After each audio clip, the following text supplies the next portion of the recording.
जीने की इच्छा और मृत्यु का भय, यह ज्ञानी को होता है या अज्ञानी को? अज्ञानी को होता। तो अज्ञानी को ही मृत्यु का भय और जीने की इच्छा क्यों होती है, जबकि ज्ञानी को क्यों नहीं होती? इस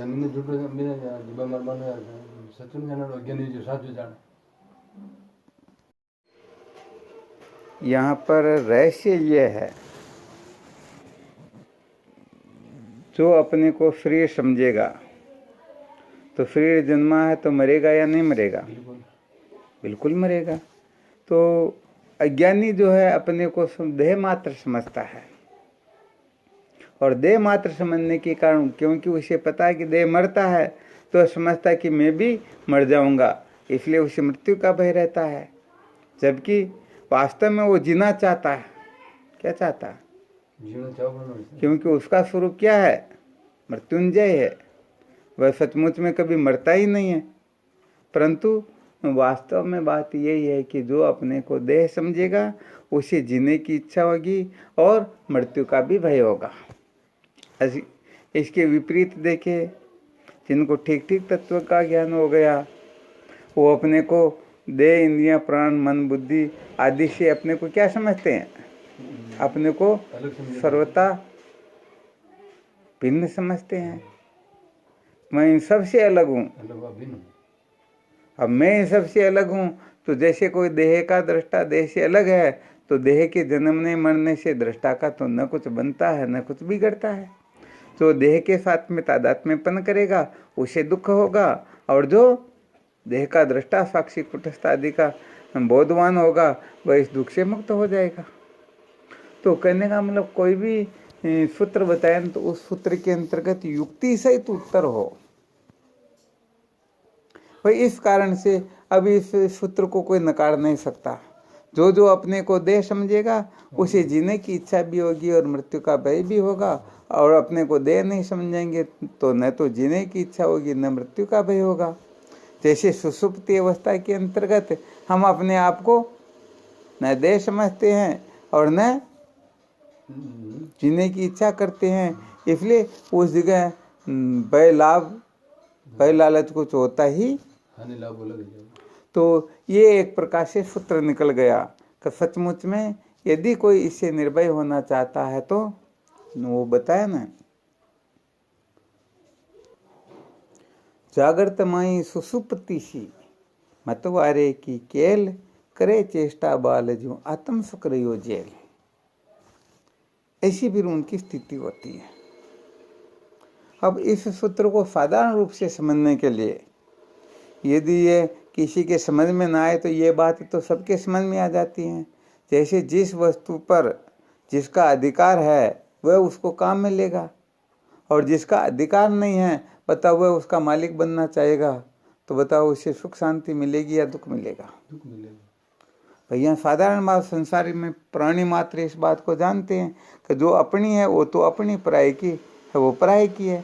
जो पराये को अपनी समझेगा तो उसे दुख होगा। तो इसमें संसार में कोई भी पुरुष इसको नकार सकता है क्या? इस बात को तो सब सहमति देंगे। कहाँ भाई बिल्कुल सत्य बात है कि जो वस्तु अपनी नहीं है उस वस्तु को कोई अपनी मानेगा तो उसे दुखी होना पड़ेगा। तो जो अपनी नहीं उसे अपनी नहीं मानना, ये क्या हुआ?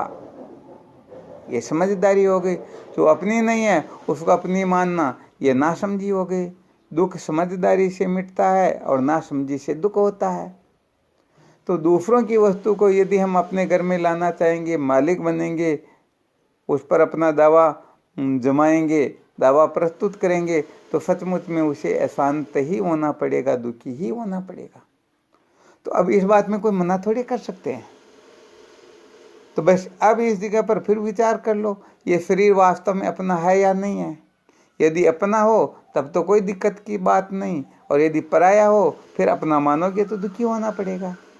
तो ये फिर बाद में समझ में आ जाती है। यहाँ पर तो सब सहमत हो जाएंगे। शरीर में बहुत कम लोग होते हैं, शरीर में तो कहेंगे नहीं नहीं ये तो मेरा है।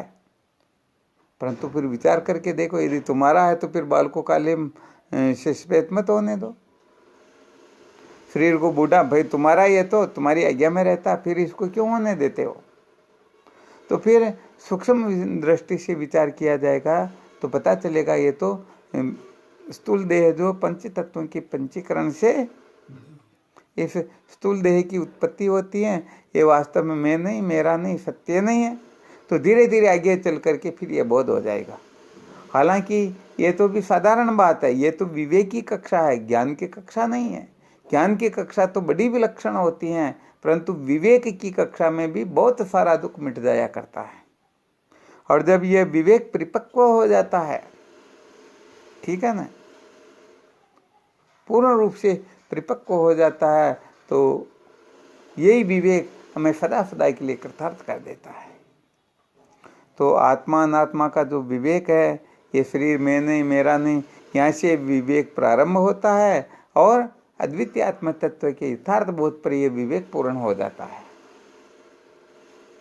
तो बहुत सारे लोग भी केवल यहाँ तक आकर के ही अटक जाते, ऐसे शरीर में नहीं, शरीर मेरा नहीं, अब शरीर का जो होश हो, मेरे को इसे क्या लेना देना, तो यहाँ पर भी बात बिगड़ जाती है। वास्तव में ये भी ज्ञान का स्वरूप नहीं है, विवेक की कक्षा तो है, परंतु और ऊपर उठना होगा। क्योंकि जब तक यथार्थ बोध नहीं होता है, तब तक दुखों से छुटकारा कभी संभव ही नहीं। और यथार्थ क्या है? अद्वैतम परमार्थता है। ये अद्वैत तत्व जो है यही परमार्थ है, बाकी तो सब मन की कल्पना मात्र होती है। ऐसी कहने का मतलब यदि कोई कह दे कि देह से अमता ममता निवृत्त हो जाए तो ही दुखों की निवृत्ति हो जाएगी, तो सुसुप्ति में बताओ किसको शरीर में अमता ममता होती है? तो क्या परम पुरुषार्थ की प्राप्ति हो जाती है?